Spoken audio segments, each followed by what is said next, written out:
많은 사람들 참된 진리를 모른 채 주님 곁을 떠나갔지만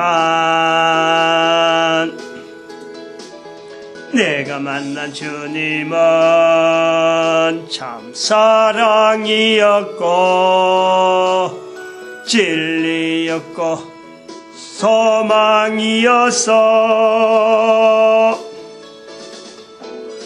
난 예수가 좋다오.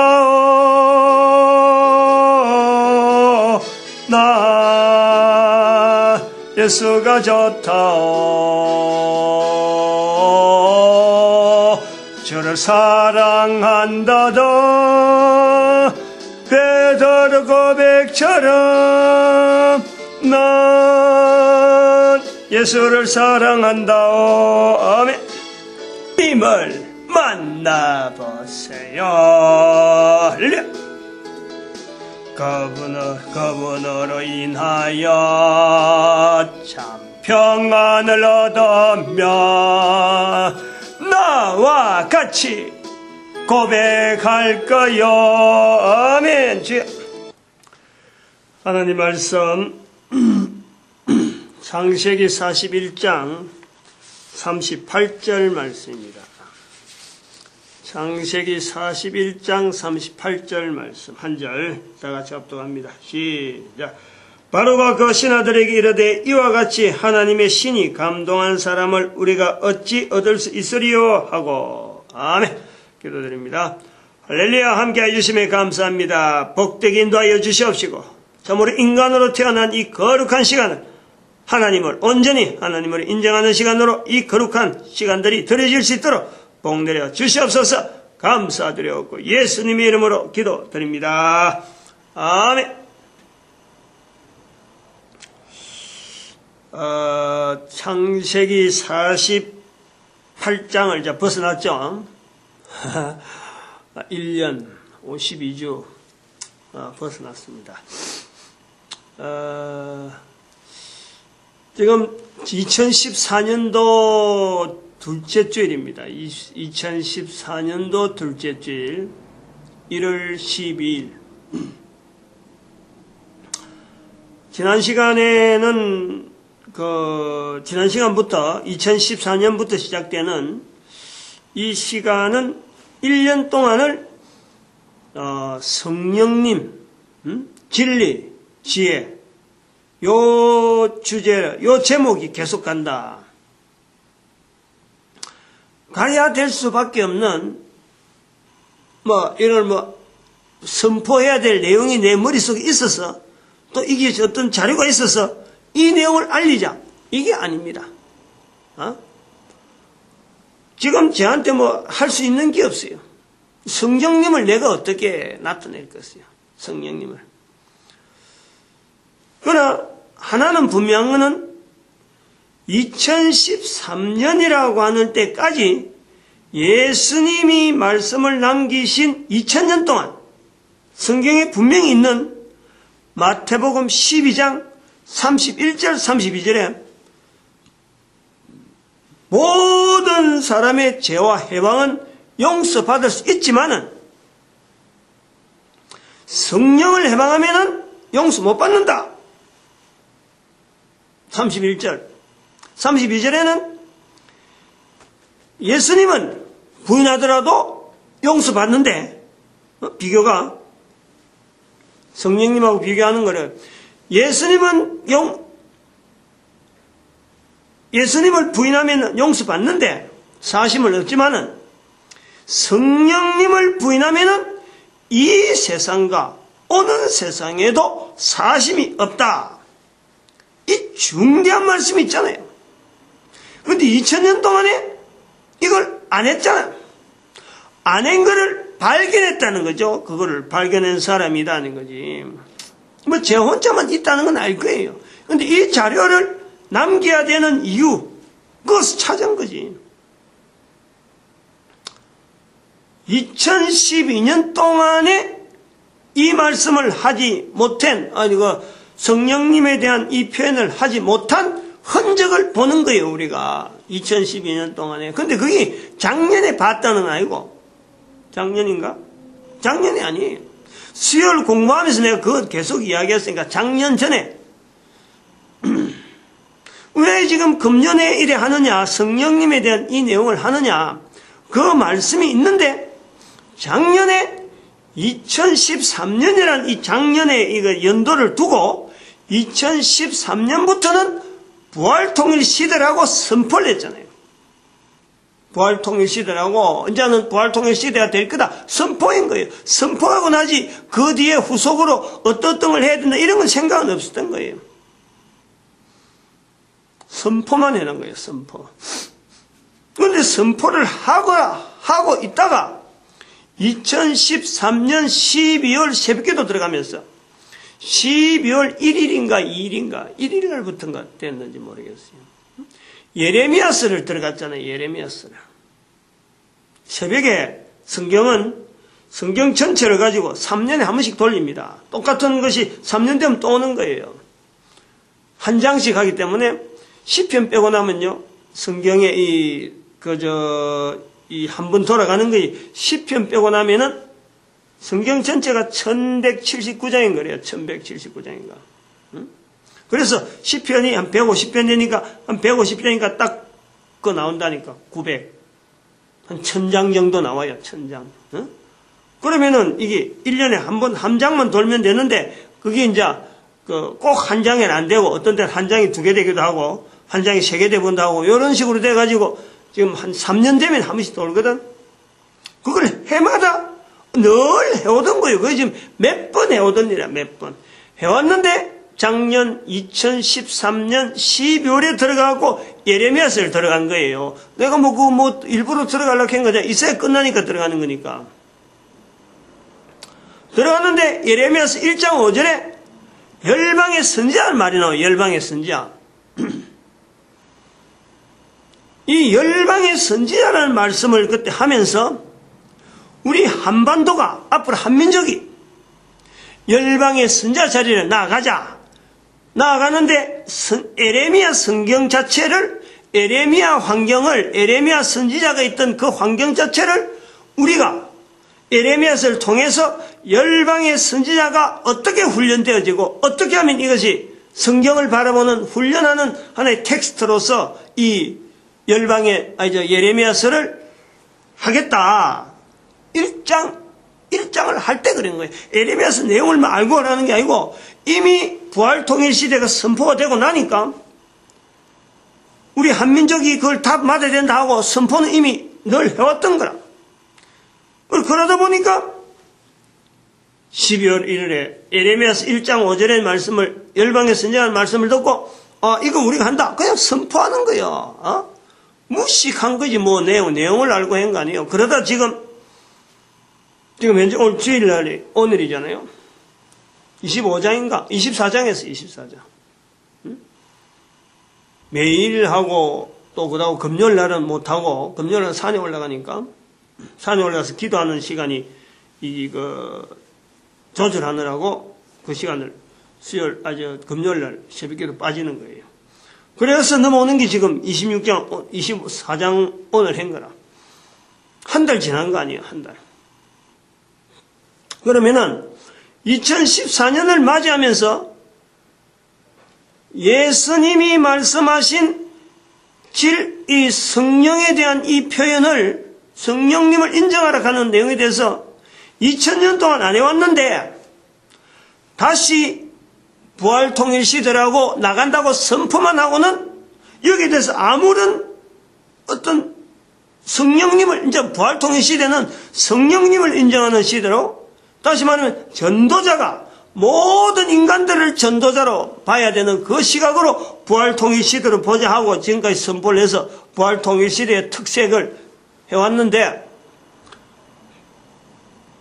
2000년 동안 인정하지 않던 그 성령님을 그럼 여전히 그러면 아무런 대책 없이 그냥 넘겨놨고 일반적인 하던 그런 시대 옛날부터 넘어오던 2000년 동안 넘어오던 그 시대를 또다시 반복해서 주일 예배 설교를 해야 되느냐 그 고민이 내가 바른 거지 고민을. 그래서 성령님에 대한 어차피 해오던 거 작년 2012년 10월 14일부터 해오던 그 내용을 갖고 성령님을 여전하게 어쨌든 부각해서 전도자들 하여금 성령님을 해야 되겠다 하고 있다가 1월 1일날 우리 가족 예배를 통해서 성령님 진리 지혜락하는 그 부분을 내가 애들하고 준비를 하면서 아하 이거 내가 오히려 주일날 예배를 성령님으로 주로 하려고 하는 이것을 아주 공식적으로 아예 그만 선포를 하고 시작하자. 괜히 하면서 내용 중에서 막 자꾸 끼 맞추려고 하는 보담도 아예 그만 1년 동안 성령님 진리 지혜 하는 제목을 여차. 그래서 지금 준비를 해오는 거예요. 내용 아무것도 모르는 거예요. 지금 어떻게 준비해야 될지를 모르고 지금 계속 가는 거예요. 다음 주 어떻게 될지 몰라요. 지난주에 오늘 할 거 내가 알고 이래 하는 거 아니라 그냥 준비해오는 거예요. 내용 자체가 연결되는 거 어쨌든 간에 성령님을 어떻게 하면 나타내느냐 하는 그 위주로 성경에 들어있는 여러 가지 내용 중에서 창세기 48장에 나타나는 아브람, 이삭, 야곱 그 앞에 지나고 요셉부터 시작되는 그부터 시작해서 이제는 성령님을 1년 그 후반부터 나오는 인물 앞부분에도 성령님에 대한 여러 요소를 이야기를 했어요. 그런데 요 48장의 그 지난 시간에 한 그 요점을 뒤로 하고 난 또 성령님에 대한 표현은요 표현이 다른 거예요. 왜냐하면 이스라엘 백성들은 성령님에 대한 훈련이 돼 있었던 거예요. 돼 있었던 거예요. 예수님 오실 때 제가 볼 때는 예수님께서 이 땅에 오시는 시점 타이밍을 뭘 조절하고 맞췄느냐 하고 볼 때 제 개인적으로는 그래 하는 거예요. 그 뭐 내가 그거다가 점거제하고 뭐 이럴 수는 없는데 성령님하고 연결해봐서 해볼 때 우리가 말할 수 있는 건 뭐냐니까 이스라엘 백성들이 성령님에 대해서 훈련이 돼가지고 아버지와 아들과 성령의 이름으로 세례를 주라 하는 이 명령이 주어질 때 성령이 무엇입니까? 라는 이 어떤 그 사회적인 문화, 사회적인 여러 환경들, 이 공통된 어떤 표현들 이것을 의아해하면서 성령이 뭔데 아버지와 아들과 성령의 이름을 세례 주나? 라는 반문이 나오지 않는 그 시점, 그 시점이 예수님이 이스라엘 백성들 가운데 와야 될 시점으로 봤다. 저는 그래 보는 거예요. 다른 어떤 여러 가지 상황, 여러 가지 정황이 많이 있지만은 성령을 이만큼 예수님께서 강조를 하고 있는데 그 본문에서도 저들이 성령이 뭐냐? 왜 예수님은 부인해야 되는데 왜 성령님은 부인하지 말라냐? 너 부인하지 말라냐 하고 성령님을 더 강조하느냐? 라는 부분에서 이스라엘 백성들이 한 명도 그 자리에서 반문이 없었다는 거예요. 그 상황하고 지금 우리 대한민국에서 보는 2000년 동안 교회가 흘러왔는데 분명히 성경에 그런 표현이 있는데도 불구하고 지금 교회가 교회 안에 성령님을 인정한다, 성령님을 부인한다 그러면은 이제 훈련이 돼 있느냐 이거지. 안 돼 있잖아요. 안 돼 있어. 너무 안 돼 있지. 너무나 지금 상황은요. 예수님이 말씀한 이런 엄한 말씀임에도 불구하고 엄한 것에도 불구하고 너무 안 돼 있는 거예요. 너무. 이렇게 하면서 대한민국을 하여금 열방의 선지자라고 선포를 하고 나가면은 오히려 우리 열방의 선지자, 물론 그 에레미야서를 통해서 어떤 붙잡아야 될 상황, 에레미야서는요, 하나의 그 내용에서 어떤 상황이에요, 상황. 이런 상황에서 열방의 선지자 어떻게 해야 되고, 이런 상황에서 열방의 선지자 어떻게 본다, 시각을 가진다, 어떻게 자세를 가진다 하는 어떤 상황적인 문제라. 그러나, 부활통일시대 전체를 내다볼 수 있는 그 주축이 되어질 수 있는 뭐를 지향하느냐, 모든 인간들로 하여금 누구나 성령님을 인정하게 하는데 우리가 열방의 선지자로서 자리가 있다. 이런 그 모든 인류의 공통된 어떤 주제를 가지고 우리가 열방의 선지자 자리를 향해 나간다 할 때는요 성령님이란 말이야. 성령님. 그런데 그에 대한 내용을 없이 아무 준비도 안 하고 아무런 어떤 참 돗자리도 하나 안 깔고 그 춤추라. 이런 식으로 할 수는 없는 거 아니야. 진흙탕이고 뭐 땅바닥에 뭐 문제가 벌써도한데 거기에서 무슨 무대 공연한다고 거기서 뭐 활동하라고 해봐라. 이런 게 아니다니까. 자리를 만들어, 자리를.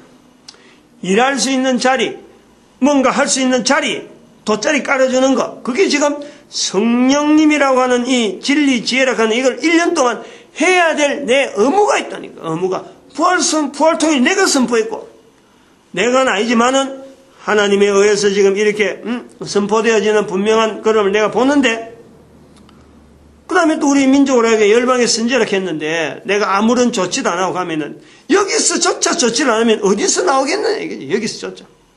그러니까 지금 나름대로 울며 겨자 먹기 식으로 지금 가는 거예요. 베세메스로 가는 두 암사와 같은 좌우를 내가 뒤다볼 어떤 자료를 내다볼 수 있는 자료가 없고 그냥 앞으로만 갈 수밖에 없지. 앞으로만. 오는 우리 민족이 걸어가야 될 걸음도 있고 어떻게 걸어가야 될지도 모르는 사람들한테 어떤 적용시켜야 될 그런 부분도 있고, 교회 안에 지금 교회가 100년이나 가는 세월을 두고 있어도 교회 와서도 일반적으로 그러면 교회 오라 하면 되는데 그런 내용이 돼 있으면은 그러면 그런 간단하게 교회 오면 돼 하는데 교회가 안 돼 있으니까 간단하게 말을 못 하는 거예요. 그러니까 그런 면에서 이 지금 2014년도 주일 예배, 우리 대한민국이라 하는 이 한반도에 걸어가는 열방의 선지자 그러면서 앞으로 2014년부터 쭉 나타날 이 진리, 지혜를 이렇게 표현하는 성령님, 인격체, 요걸 어떻게 하든지 표현할 수 있는, 구사할 수 있고 적용할 수 있는 이런 어떤 사고방식, 그 다음에 여러 가지 참 행동의 어떤 접근들, 이런 거를 할 수 있는 하나의 돗자리 까는 기다. 그래 보니 그렇다고 해서 대한민국만 해당되겠어요? 전 모든 세계 인류 간에 지금 태어난 사람도 없고 지금 죽어가는 사람도 없고 앞으로 100년 후에 태어날 사람, 200년 후에 태어날 사람, 죽을 사람, 태어날 사람, 죽을 사람 계속 가도 예수님 오실 때까지 살고 죽고 하는 이런 과정이 인류는 계속 가더라도 결국에는 그 바탕은요 성령님으로 인한 진리로 인한 지혜로 인한 이 분명한 어떤 표현들을 성령님을 두고 진리라 부르느냐 지혜라 부르느냐 하는 그 부분을 두고 지금 이야기하는 거지. 성령님이 있고 진리가 있고 지혜가 따로따로 떨어진 게 아니고 성령님을 진리로 부르는 부분, 성령님을 지혜로 부르는 부분, 요 부분을 두고 적용하는 내용이란 말이야. 성령님에 대한. 그래서 지난 시간에도 보여줬지만 요거 있잖아요. 그림. 그림 보면은 성부 하나님, 성자 예수님, 성령 하나님 그림이 동그라미 있고 그 다음에는 그 사이에 진리, 지혜가 있고 교회가 있고 이렇다니까. 그 하나 나름대로 어떤 사역, 어떤 분야, 어떤 지향 이런 거를 해놓은 거예요.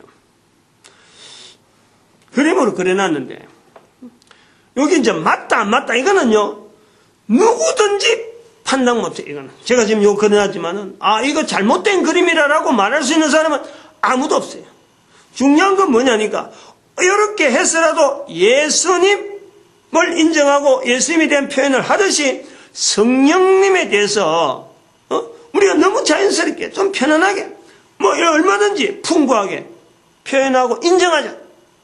마태복음 12장 31절 32절에 그 말씀에 어쨌든 간에 좀 벌벌 떨고 있는 거지. 이렇게 했으면 좋겠는데 내가 할 수 있는 길이 없어요. 성령님이 해버리면은 모든 게 참 우리 인간들이 바라는 가장 원만한 길로 갈 수밖에 없는 것이 있는데 사람들이 그러다가 자꾸 뭔가 토를 달고 사람들의 생각이 자꾸 들어가니까 우리 인류가 살아가는 게요 완전히 콩가루 집안처럼 막 지 마음대로 막 여기도 조금 저기도 조금 자기들이 하는 일이 전부 다 옳은 것인데 그러나 모든 인류를 하나 통으로 이어보면은 이게 자루 안에 들어있는 콩처럼 하나 일정한 방향으로 가는 거예요. 차에다 얹어 뿌리면 콩을 확 흩어봐봐. 아무리 넓어도요 자루 하나 있으면요 콩이 갈 때 다 가요. 구석구석이 간다니까.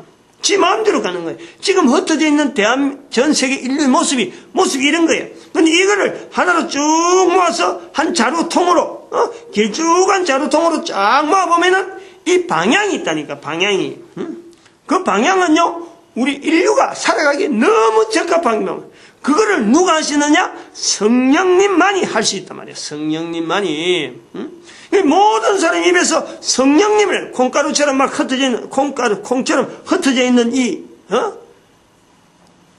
그 어떤 한 사람 한 사람을, 한 통 속에서 집어넣어가지고 쫙 일률적으로, 그렇다고 해서 콩이 없어지는 것도 아니고 콩가루가 사라지는 거 아닌데, 그 성령님을 인정하는 그 모습에서 인류 전체 방향이 바른 방향으로, 인간으로서 가장 올바르게 살 수 있는, 가장 멋지게, 가장 복되게, 가장 가치있게 그 사는 걸음을요, 개인 한 사람이 지금 주장한다고 되는 게 아니란 말이에요.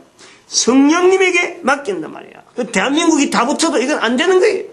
성령님을 인정하게 하는 그 어떤 인류사회, 그렇다면 가능하다. 그러니까 대한민국은 성령님을 나타내는데 하나의 도구로서 열방에 선재한 자리라 하는 것이 있다. 그걸 지금 우리가 겨냥하고 있죠. 그런 이 내용에서 오늘 여기 읽은 오늘 우리가 창세기 41장 38절에 하는 이 부분, 지난 시간에 이걸 연결했었어요. 그냥 오늘 아침에 늦어지게 하는 게 아니라 지난 시간에 이거 말씀을 했는데, 이 말씀에서 성령님을 인정해야 될 절 인류가 가져야 될 자세, 이거하고 굉장히 중요하게 연결이 될 요소가 있다. 그것 자체를 한번 보는 거예요. 다시 한번 지난 시간하고 다시 연결해 보면은, 요셉이라고 하는 청년이,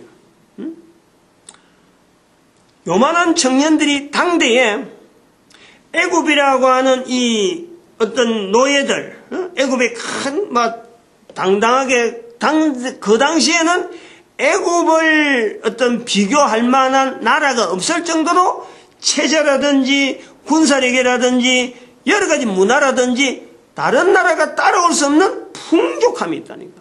오늘날 미국 정도의 위치하고도 안 돼요, 이거는. 다른 거하고 비교가 안 됐다니까. 누가 다른 나라가 나면은 되겠지. 이런 나라가 없어요. 나중에 이게 나중에 1000년, 한 2000년 지나면서 나중에 바벨론이라는 세력이 나타나고 아수르라는 세력이 나타나면서 뭔가 위협적인 어떤 상황이 들어오고, 그러고 우리 전체 역사 가운데, 인류 역사 가운데 문화가 막 발달하고 교황제도가 발달하면서 이 애굽이 싹 사라져 버리는 거지. 헬라가 등장하고 로마가 등장하고, 그러면서 이 애굽이란 이 세력이요, 아주 참 무시해도 될 정도로 중요한 거는 1765년이라 할 수 있는 이 산업혁명, 요 구조가 인류가 살아가는 어떤 전체적인 패턴이 바뀌는 머리에 이집트란 이 위치가 그렇게 어떤 부각을 못 받고 있죠. 그때부터 이제 전혀 인류 사이에 전혀 관계없는 건데, 그러나 이 당시에 애굽이라고 하면은 어느 시대를 가도 앞으로도 어느 시대가 온다 하더라도 이 당시에 애굽을 비견할 만한 나라는 없는 거예요.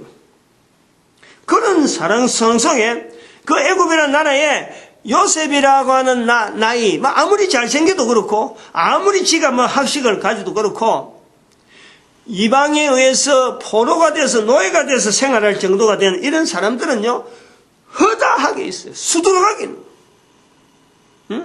셋자로 세알날 정도가 되지 않는 엄청나게 많은 사람들이 노예로서 활동하고 있는 거예요. 그러다가 나이 들어서 죽고 또 다른 노예가 대치되고 하는, 사람을 주고 팔고 살고 하는 이거는요, 당시에서는 이게 옳다 안 옳다라고 기준을 갖다 댈 만한 문화가 없어요. 그냥 사람이 파는구나, 팔아서 내가 산다, 내가 사면 내가 마음대로 하다가 죽이려고 하면 죽이고 안 그러면 알아서 처리한다. 이거는요 아무런 문제가 아니에요.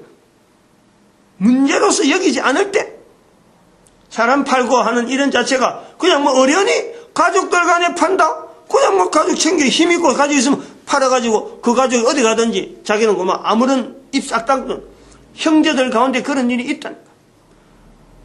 야곱의 아들들만 그런 게 아니고 일반적으로 그러한 문화가 있으니까 유통이 되고 소통이 되니까 그런 문화를 해도 그러니까 어련히 하지. 안 그러면 이게 문제가 돼서 이거 사는 사람인들 마음 놓고 사겠어요? 안 사지. 그러니까 이런 사람들 중에 한 사람이 요셉인 거예요. 그럼 요셉이 꿈을 해석하면은 얼마나 하겠어요? 한마디로. 꿈을 하나 해석하는 거, 꿈 해석을 받은 사람이, 그거 그럴듯하다. 꿈이라는 거는요, 그렇잖아. 우리가 일반적으로 꿈을 안 꾸는 사람이 있나? 다 꿈을 꿔요. 꿈이라는 거는 경험에 의하면은 꿈을 꾸는 사람이라 하고 꿈이라는 것을 경험을 갈 때 꿈을 해석해 준 사람이다? 응? 꿈 해석하는 내용을 갖고 내 살아가는 삶에 내가 가면서 그대로 되는구나 하고 내가 가는 걸음을 확 바꿔가지고 꿈대로 꿈에서 이랬으니까 해석을 이랬으니까 내가 다르게 가야지. 내가 가는 길을 일례 가락했는데 꿈을 해석하니까 내가 꿈을 다르게 했나. 이렇게 할 사람이 누가 있어요? 누가 있어요? 지금 우리가 꿈을 꾸잖아. 지금도 꿈을 꾸고 꿈을 꾼데 자기가 꾼 꿈을요 다른 사람한테 이야기도 안 해요. 할 필요도 없어. 왜 할 필요도 없느냐? 꿈대로 해석해갖고 될 일을 갖고 내가 살아간다면요 만날 꿈 이야기하지. 응? 근데 꿈 이야기한 거 갖고 내가 예사로 가는 거예요. 그거. 그러니까 아무도 다 모든 사람이 꿈을 꾸는데 꿈 이야기 해준 것을 해석하는 사람을 찾질 않는 거예요. 어느 날 그런 거예요. 꿈이란 자리가 그런 거예요. 그럼 뭐 보죠 여기에. 왕이 꾼 꿈. 왕이 꾼 꿈은 왕이 꾼 거니까 뭐 특별하다. 특별하지가 않지. 응? 똑같죠. 왕이 꾼 꿈이니까 특별하다는 자리에서 두고 볼 때 다른 사람이 옆에서 신하들이 보필하면서 그 꿈을 신하들의 입장에서 해석해주는 문화가 있는 거예요. 꿈이란 자리가 그런 거예요. 왕이 꾼 꿈이 다른 사람은 꿈 못 꾼다. 다른 사람이 꾼 꿈은 왕이니까 다 무시해야 된다. 이런 내용이 아닌 것이 꿈이라는 거예요. 이걸 알기 때문에 당시에 왕이 꾼 꿈에 대해서 왕 주변에 일어나는 모든 일들은 어쨌든 국가하고 관계되니까 왕이 꾼 꿈을 해석해 주는 것은 그 해석해 주는 사람의 역량에 따라 틀리는 거예요. 역량에 따라 틀리다. 그런데 왕이 꾼 꿈이 이번에는 조금 기이한 것은 왕이 이 부분을 두고 걸어가던 걸음을 바꿀 정도로 지금 뭔가 중대한 어떤 뭔가 있다. 자기가 지금 그거다 가치를 부여한 거예요. 요거 해석 안 하면 안 된다. 한 개인이 자기가 꾼 꿈을 감방에 꾼 꿈이 그냥 흉조다, 길조다, 나름대로 막 이렇게 생각해서 무시해버리면요, 무시될 수 있는 꿈이에요. 얼마든지 그게 가능한 거예요.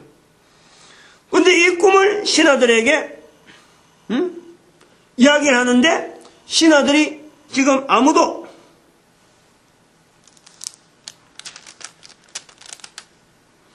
요 보니까, 꿈을 말이죠. 24절에도 그렇고 내가 그 꿈을 술객에게 말하였으나 본인이 꿈을 알아요. 내용을. 꿈을 알아요. 술객에도 말했어요.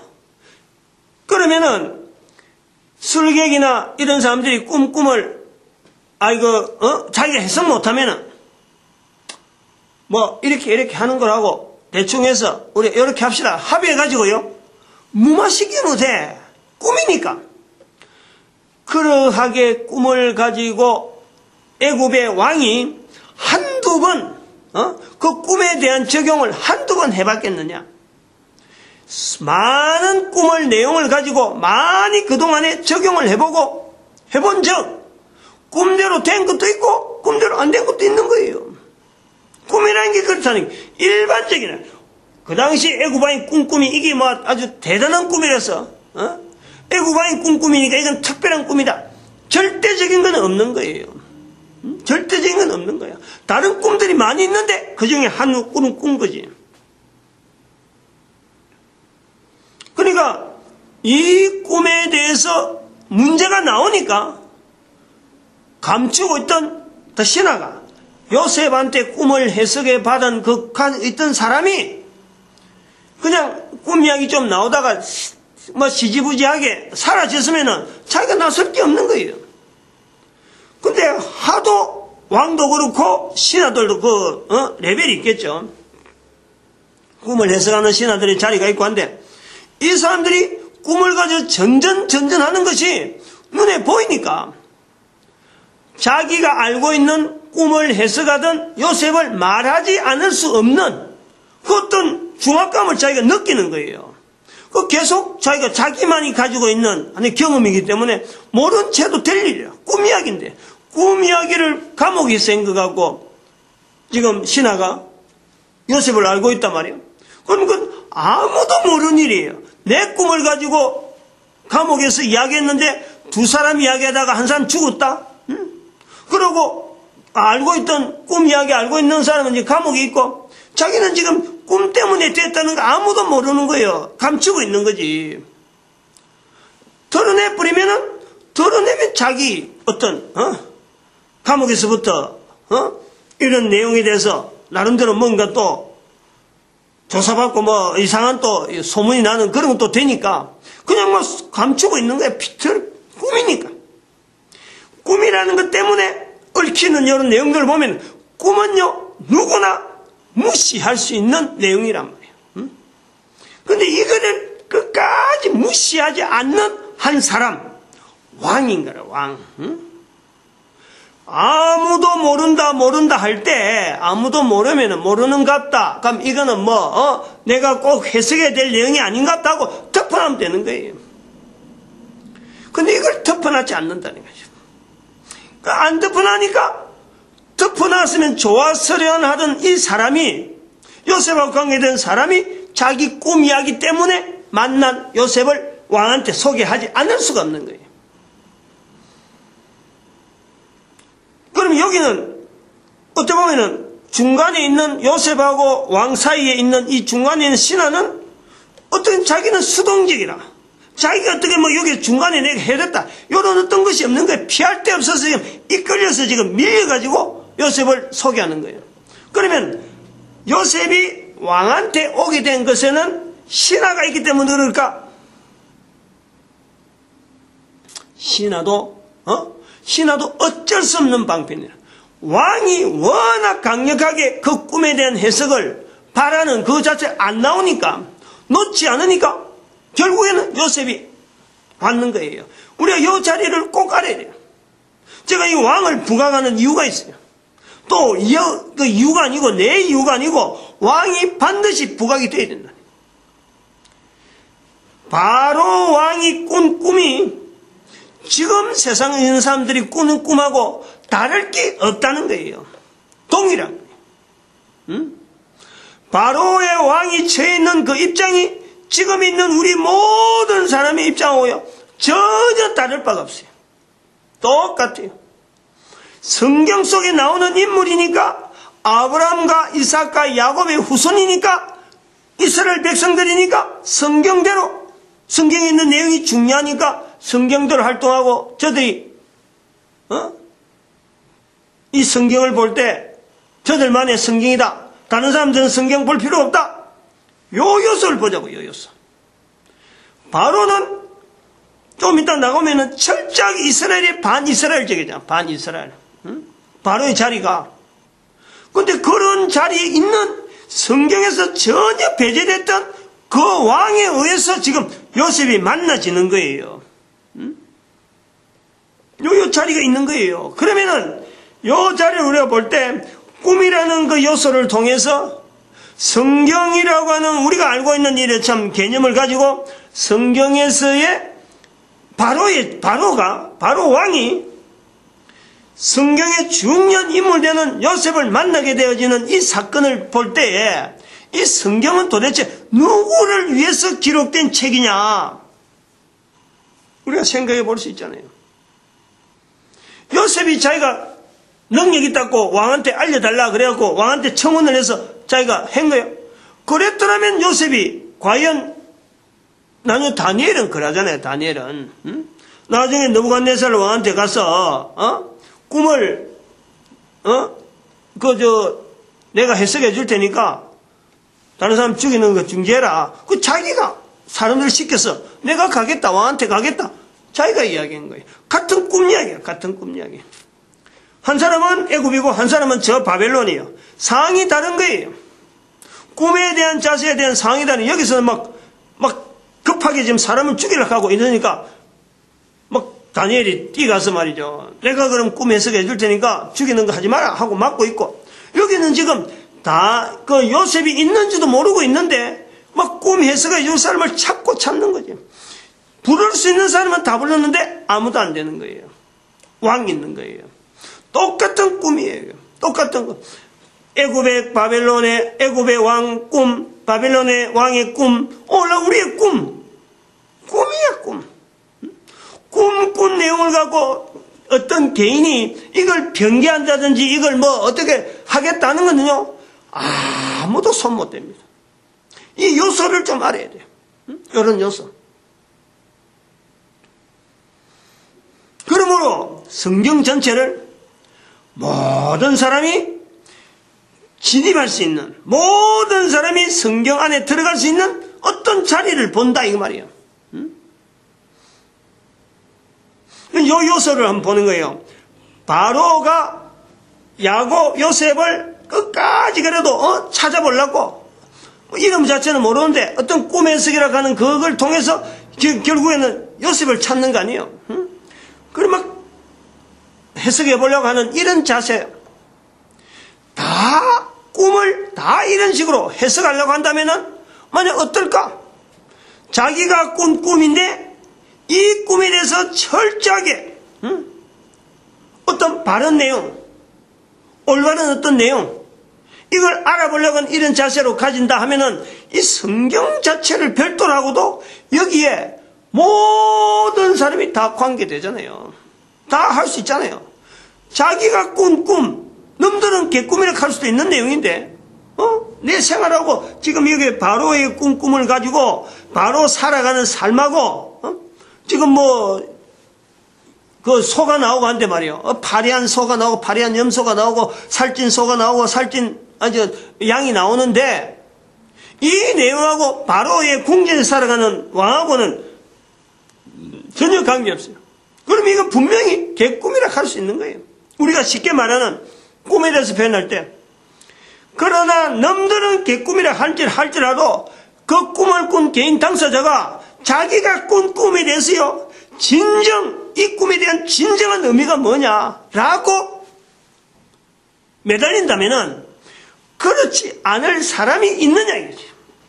제외될 사람이 있느냐. 꿈을 안 꾸는 사람이 있느냐. 꿈을 안 꾸는 사람이 있으면 성경은요, 자기하고 관계없어요. 우리가 꿈을 꾸지 않는 사람, 그래갖고 늘 잠만 자면 꿈도 없이 그냥 잔다, 요라면은요, 성경은 아무도 관계없어요. 관계없다고 할 수가 있는 거예요. 살아있는 사람이 꿈을 안 꾸는 사람이 있을까? 꿈을 꾸는 사람이라고 한다면은 성경은 관계 있다. 이 말씀이 관계 있다. 단지 우리는 성경에 있는 바로는 자기가 꾼 꿈을 가지고 어떻든 바른 뜻을 알려고 주변 사람들에게 알려주고 자기가 할 수 있는 최대한 어떤 그 환경을 통해서 알아보려고 애를 쓰고 있는 이런 과정을 우리가 보는 거예요. 만약 우리 인간들이 살아있는 인간들이 자기가 꾼 꿈에 대해서 어떤 정확한 어떤 내용을 알려고 애를 쓰면서 산다 그러면요, 아마 대부분 사람들이 지금 하고 있는 지금 하고 있는 직종 손댈 시간이 없을 거예요. 얼마나 많은 꿈을 꾸느냐, 얼마나 많은.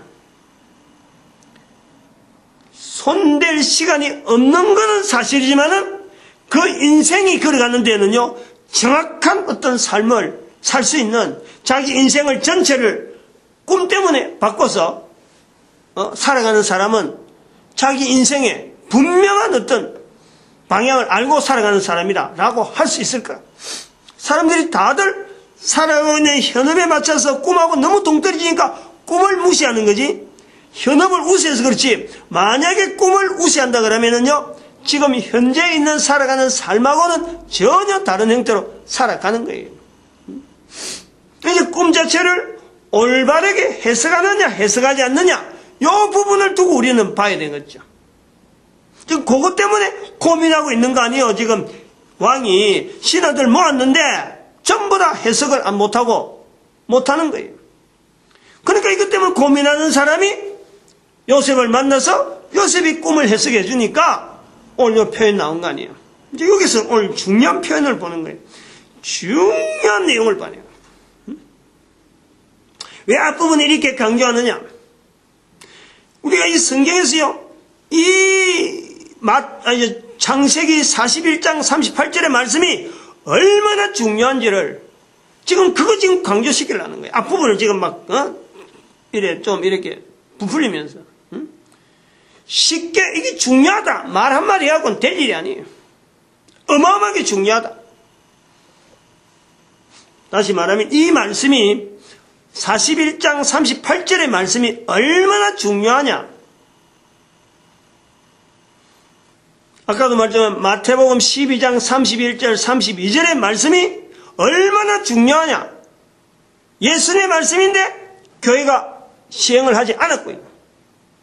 그거하고 지금 2014년부터 나타내려고 하는 거예요.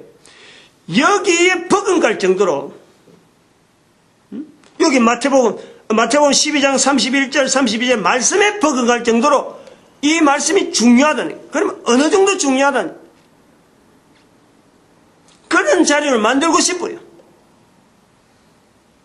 창세기 41장 38절의 이 말씀 다시 한번 보면은, 이와 같이 바로가 그 신하에게 이르되, 지금 이거는요, 언론하는 과정이에요. 언론하는 과정. 꿈을 해석해 주러 오는 이 신하들이 주변에 있는데, 신하들은 지대로 된 해석을 못했는데 그 감옥에 있던 청년이 해석을 했단 말이에요. 그거 들어본 적 신하들에게 이야기하는 거예요. 해석 못하고 있는 뻘쭘한 신하들한테 이와 같이, 지금 비교하는 거 아니에요.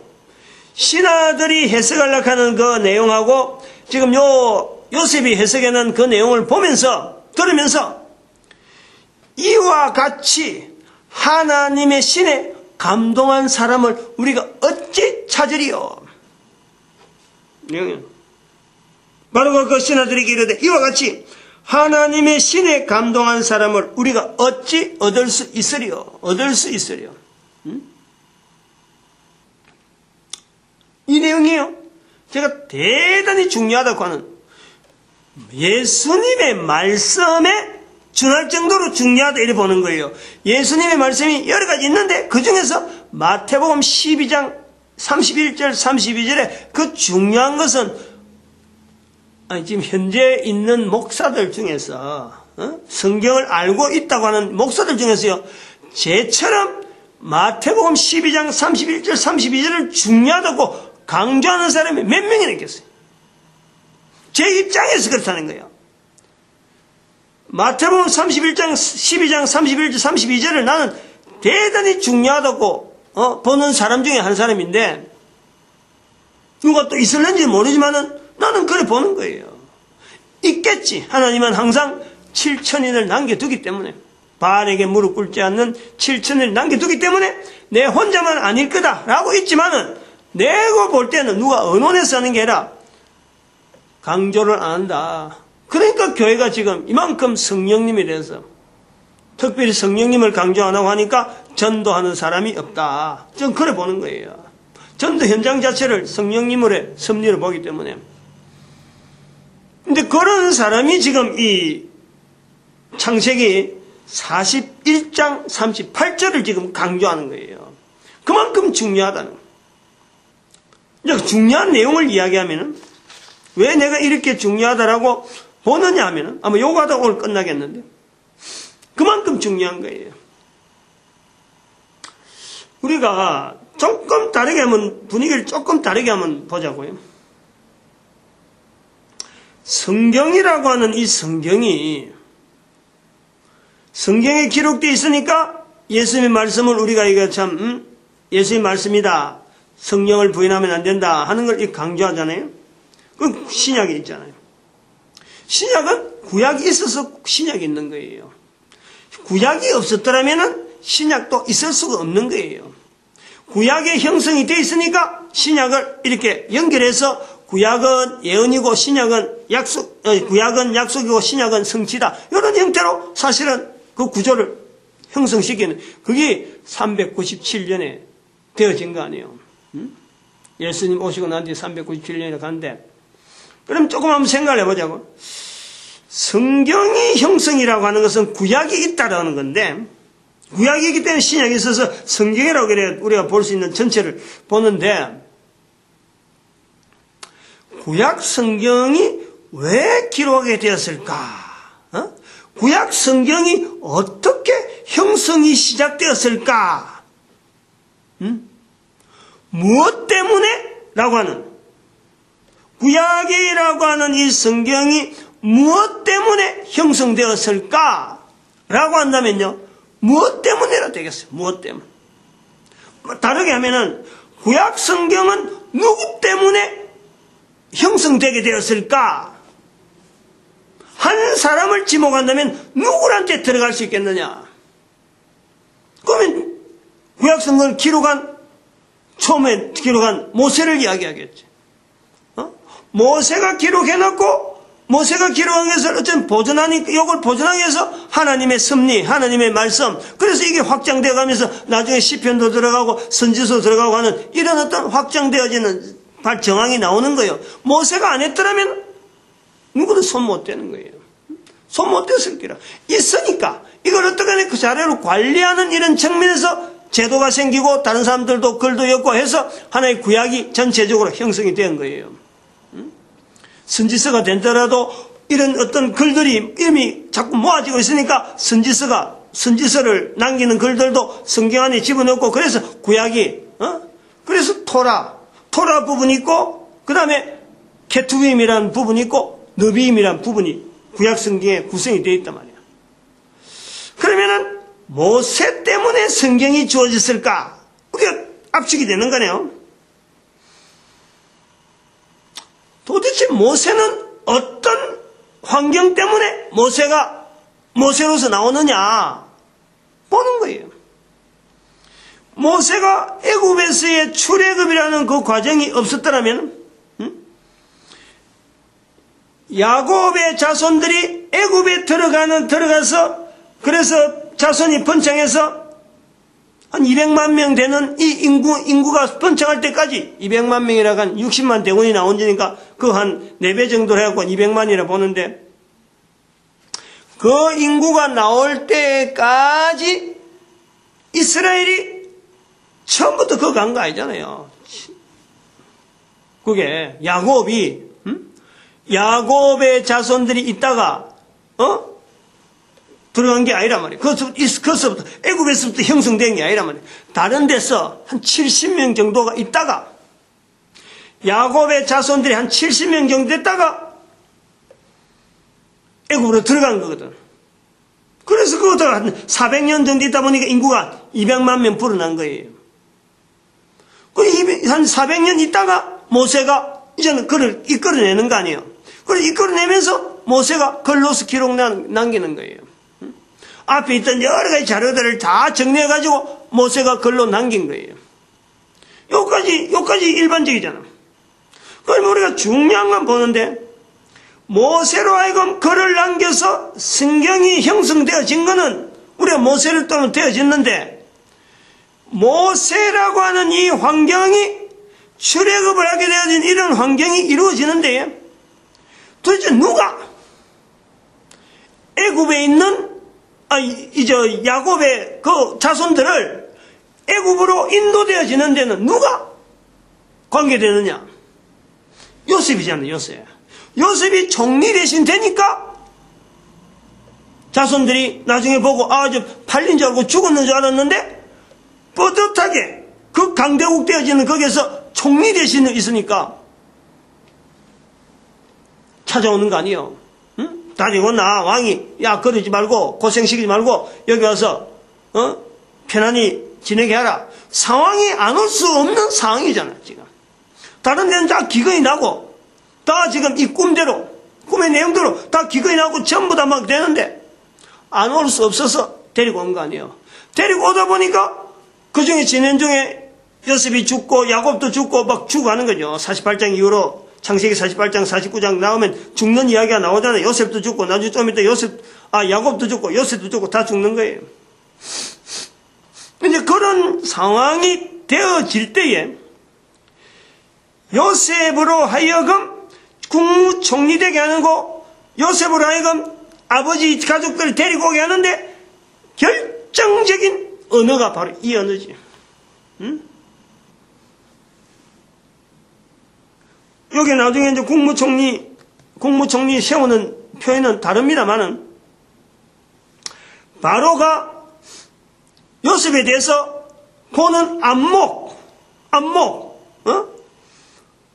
요셉에게 있는 하나님의 신, 하나님의 신에 감동한 사람, 하나님의 신이 감동한 사람, 하나님의 신에 감동한 사람이고 하나님의 신이 감동한 사람.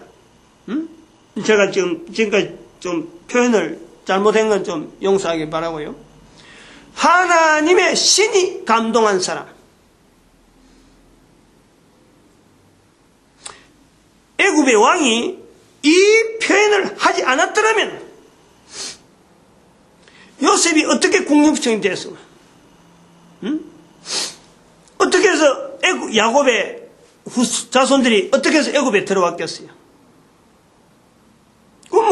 출애굽이란 말은 있을 수가 없는 거예요. 출애굽이 없는데 모세가 있을 수 있나?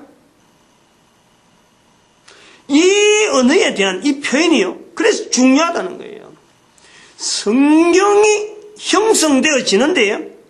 모세의 역할이 분명히 중요하지만은 모세로 하여금 모세되게 만드는 거는요. 모세 이전에 애굽 왕이 요셉으로 하여금 하나님의 신이 감동했다라고 지금 이렇게 인정을 해주는 거예요. 요셉에게.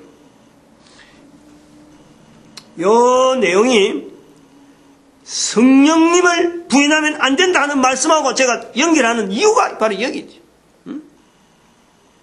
예수님이 말씀하신 성령님을 부인하면 안 된다.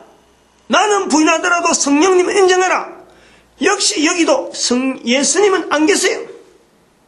예수님은 없는데 하나님의 신이 감동한 사람으로서 우리 인간 자체가 한 개인에게 있는 하나님의 신이 감동한 개인의 이거를요 바로의 입을 통해서 성경이 기록되기 전에 모세가 나오기 전에 하나님의 신에 대한 고백, 예수님 말씀하신 예수님 빠져 있으면서 예수님 입으로 나오는 말씀이 아니고 나도 기억하고 성경 이렇게 쓰면요 이 본문이 안 돼요. 나는 부인하더라도 성령님을 인정해라. 지금 요 바로가 하는 이 자체가 바로 성령님을 인정하는 자세라는 거예요. 하나님의 신이 감동한 사람을 우리가 어찌 얻을 수 있으려? 하나님의 신이 그럼 여기 볼 때 우리가 어떻게 얻을 수 있는가? 사람을 볼 때 하나님의 신이 감동한다 그러면은 하나님의 신 자체가 주체적으로 하는 인격체로서 하나님에 의해서 신에 의해서 움직이는 사람이라는 거지. 하나님에 의해서 하나님 한 사람의 인격체를 이렇게 활용하고 움직이는 데에 하나님이 움직이게 하는 어떤 분명한 실체에 사람이 움직이는데 다 같은 사람으로서 보이지만은, 사람들이 다 똑같은 모습 보이지만은 특별하게 요셉에게 나타나는 이 인상은 왕이 볼 때 인간으로 보지 아니하고 하나님의 신이 감동해서 지금 움직인다. 사람이 한다면 이 조그만 애가 어떻게 하겠어? 어림도 없어요. 그러니까 요셉에 있는 모양보다도 요셉의 어떤 지식, 요셉의 어떤 학적인 부분, 감옥서 생활하는 이런 여러 가지 부분들이요, 이게 하나도 거기서 영향을 받지 않는 거예요. 뭘 보냐니까 바로는 하나님의 신을 보는 거예요. 우리가 이거를요, 예수님이 말씀하신 나는 부인하더라도 성령을 인정하라는 이 요소가 이게 너무 정확하게 설명이 될 수 있는 내용이 아니냐 이 말이에요. 그래서 중요하게 본다는 거죠.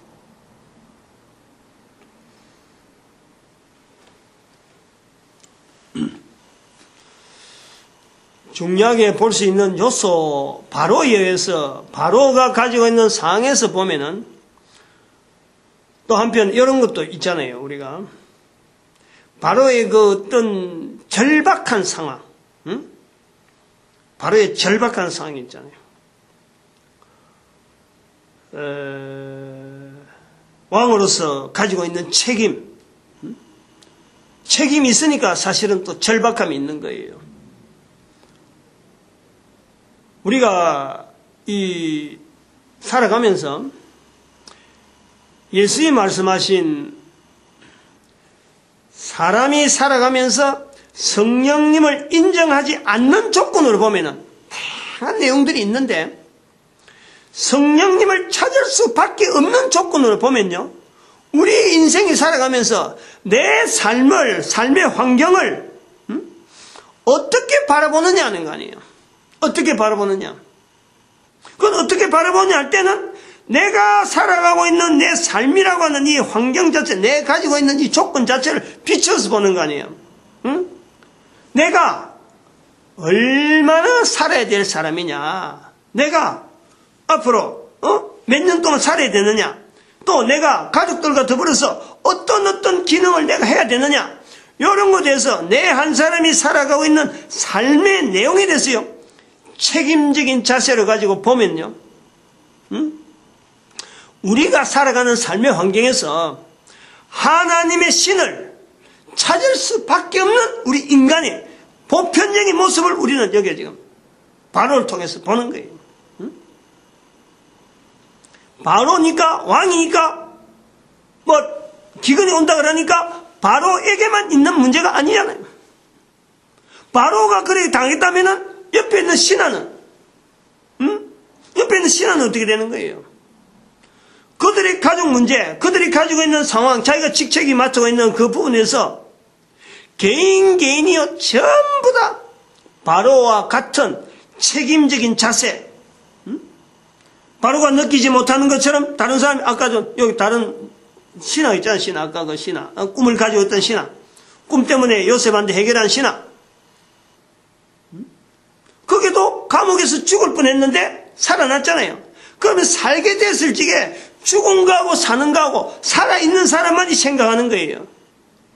자기가 살아있으면서 떡 굽는, 자기는 술 맡은 관원장이라서 살았는데 떡 굽는 관원장이 죽었단 말이에요. 그럼 떡 굽는 관원장이 죽고 나니까 그 가족들이나 그 환경이 어떻게 변화돼가지고 어떻게 처신했는지 자기는 아는 거 아니에요. 그러니까 이 술 맡은 관원장 입장에서 그런 거를 비교하면서 살아있다는 것에서 어떤 비교, 내가 어떻게 살아야 되겠다, 어떻게 더욱더 너한테 충성해갖고 내가 더 어쨌든 간에 이 직책을 잘 감당해야지, 어쨌든 연유해야지, 안 그러면 우리 가족들 주변에서 이 변화된 거 비교하면서 이게 바로 내가 당할 일인데 하고 느끼는 거예요. 요렇게 살아가는 것이 우리 인생이라. 여기서 내가 환경에 주어진 환경을 무책임하게 보고, 이거 잘 되는 거고, 남들이 하는 거 때로 하면 되겠지 라고 그냥 술술술 따라가는 거하고, 이 어려운 환경 속에서 이 문제를 해결하지 않으면 우리 가족들이 어떻게 해결되는데, 내 주변에 있는 상황이 어떻게 변화되는데, 내가 근본적으로 살아있는 내 전체 삶, 요 목적, 왜 내가 사는데, 왜 살아야 되는데, 이런 거하고 연결하면요, 예수의 말씀하신 성령을 찾을 수밖에 없는 거예요. 우리 모든 인간은. 하나님의 신이 감동한 요셉에게 있듯이 바로 나도 하나님의 신에 감동한 모습으로 살 수 있는 내가 있는 거예요. 하나님의 신이 요셉에게 있으면은 바로에게 볼 때는 그 하나님의 신이 요셉을 통해서 주변을 영향 줄 거, 그걸 보니까 요셉에게 있던 사람에게 나타나 있는 그것 자체, 형상들, 그것 자체를 안 보는 거예요. 감옥에 있는 사람하고 옆에 있는 관원장하고 이게 뭐 비교하면 되겠어요? 그런데 그 사람들 위에 국무총리를 세우는 거예요. 국무총리. 우리가 얼마든지 주변에 있다니까, 얼마든지 성령님을 인정하면 내 주변 환경에서요, 얼마든지 하나님의 신으로서 나타나는 그 형상화 되어지는 인격체를 만나든지 그런 사건들을 내가 바라볼 수 있는 내용이요, 반드시 있어요. 누구에게나 있다니까. 누구에게나.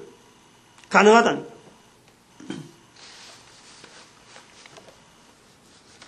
오늘은 요 정도까지 아마 하고, 본문을 통해서 조금 더 봐야 될 부분이 또 있어서 다음 시간에 한 번 더 이 본문 한 번 더 하게 됩니다. 결국에는 오늘 주요한 내용은 이 마태복음 12장 31절 32절의 말씀과 창세기 41장 38절의 말씀의 이 연결성, 요거 지금 연결해 보려고 시간을 좀 했습니다. 근데 이게 쉬운 내용이 아니잖아요. 한 거하고 하지 않은 거는요, 어마어마한 차이가 있는 거예요. 어마어마한 차이가 있는 거예요. 귀한 시간 허락하신 하나님께 감사하고 기도드립니다. 할렐루야. 하나님께 감사드립니다.